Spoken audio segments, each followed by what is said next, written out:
Hello everyone. तो आज जो हमारी चर्चा होगी वो रिसेंटली एक बहुत ज्यादा आपने देखा होगा बीमारी चल रही है। जैसे खांसी जुकाम जैसे साधारण होता है, ठीक उसी प्रकार एक बीमारी चल रही है जिसका नाम आपने सुना भी होगा, न्यूज चैनल्स पे चल रहा है, H3N2 वायरस।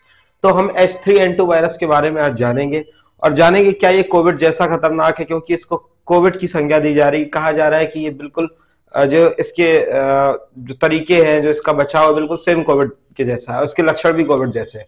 तो सबसे पहले समझते हैं H3N2 है क्या। दरअसल ये इन्फ्लुएंजा फैमिली का वायरस है। किसका? इन्फ्लुएंजा। इन्फ्लुएंजा का मतलब होता है साधारण खांसी जुकाम। जिस तरीके से कोविड एक अलग फैमिली थी, कोरोना, उसी तरीके से इन्फ्लुएंजा एक अलग फैमिली है। इन्फ्लुएंजा के अंतर्गत चार जो उपवर्ग आते हैं। पहला उपवर्ग ए और बी, ये सीजनल होता है, मतलब ये किसी भी सीजन, मतलब आपने देखा होगा कि जब गर्मी शुरू होती है या गर्मी खत्म होती है, सर्दी शुरू होती है, तो हल्का खांसी जुकाम वो इन्फ्लुएंजा की वजह से ही होता है, ए और बी। तो ये सीजनल होते हैं। सी जो टाइप होता है इसका, वो साधारण नहीं होता है, लेकिन ये क्या होता है, ये इन्फेक्शन जैसा होता है, सी। और डी जो है वो मवेशियों में होता है। आपने देखा होगा मवेशियों में कभी खांसी जुकाम जैसी समस्या आ जाती है, तो ये केवल इन्फ्लुएंजा वायरस के कारण होता है। यहां तक तो ठीक था कि ये बिल्कुल साधारण है, खांसी जुकाम है, 2 या 3 दिन में साधारण खांसी जुकाम 4 से 5 दिन में सही हो जाता है।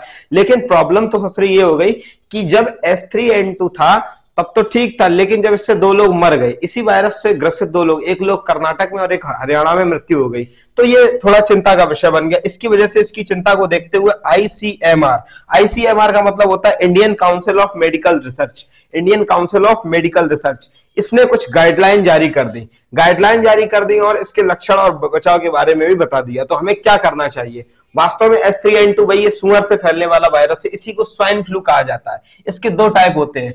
ए टाइप में 2 टाइप आते हैं, एक होता है आपका H3N2, H3N2, और दूसरा होता है H1N1, H1N1। इसी को हम लोग बोलते हैं स्वाइन फ्लू, इसी को बोलते हैं स्वाइन फ्लू। ये सुअर से फैलता है, लेकिन ये H3N2 भी सुअर से फैल सकता है। इसके अलावा ये फिलहाल में इस समय पे जो ट्रांजिशन एज चल रहा है कि सर्दी जो खत्म हो रही है और गर्मी शुरू हो रही है, तो इसकी वजह से संक्रमण काल में इस तरीके के वायरस हवा में घूमने लगते हैं, क्योंकि ना ज्यादा बहुत ज्यादा गर्मी होती है, ना बहुत ज्यादा सर्दी होती है, जिसकी वजह से ये हवा में आ जाते हैं और लोगों को खांसी जुकाम जैसी समस्याओं से ग्रसित करवा देते हैं। अब इनके लक्षण के बारे में समझना है कि इसके लक्षण क्या होते हैं। तो इसके जो लक्षण है वो सेम कोविड जैसे, बिल्कुल कोरोना जैसे। जिस तरीके से कोविड में हमें हल्का खांसी जुकाम होता था, सरदर्द होता था, हल्की सर्दी लगती थी, इसके अलावा इसके कई लक्षण है। कफ बहुत ज्यादा जम जाता है, आवाज बैठ जाती है। इसके अलावा आपने देखा होगा कि उल्टी वगैरह भी, इसके आंखें सूज जाना, इसके लक्षण है H3N1 के। ये वायरस की श्रेणी, H3N2 के,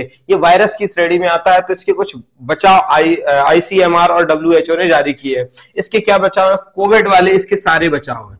कोविड वाले सारे बचाव में जब भी आप किसी से मिले, किसी ग्रसित व्यक्ति से मिले, या आप देख रहे हैं कि किसी को हल्का बहुत खांसी जुकाम है, तो हमें क्या करना चाहिए? मास्क लगाएं। पहली बात तो मिले ही नहीं है, मिले तो मास्क लगाना चाहिए, और उस व्यक्ति को भी मास्क लगाने के लिए प्रेरित करना चाहिए, क्योंकि ठीक इसी तरीके से कोविड आया था शुरुआत में चाइना में, और उसने पूरी दुनिया में भारी तबाही मचा के रख दी थी। इसके अलावा जब भी आपको हल्का फुल्का फीवर हो, तो पहली तो सजेशन है कि आप डॉक्टर से सजेस्ट करें, डॉक्टर के पास जाएं। अगर आप नहीं जा पा रहे हैं, कोई कारणवश आप दूर हैं डॉक्टर से, या आपके आसपास मेडिकल सुविधा नहीं है, तो पैरासिटामोल आप साधारण खरीद लें और उसको फीवर के टाइम में खाएं। एंटीबायोटिक ना लें, बिना डॉक्टर की परमिशन के आप एंटीबायोटिक ना लें, पैरासिटामोल साधारण खा लें, इससे आपका बुखार में थोड़ा आराम मिलेगा। उसके बाद आप चले जाएं डॉक्टर के पास। डॉक्टर के पास जाने के बाद अगर आप सीरियस कंडीशन से गुजर रहे हो, डॉक्टर आपको बता देगा, तो आप बिल्कुल भी देरी मत कीजिए, क्योंकि ये बिल्कुल कोविड जैसा हो सकता है।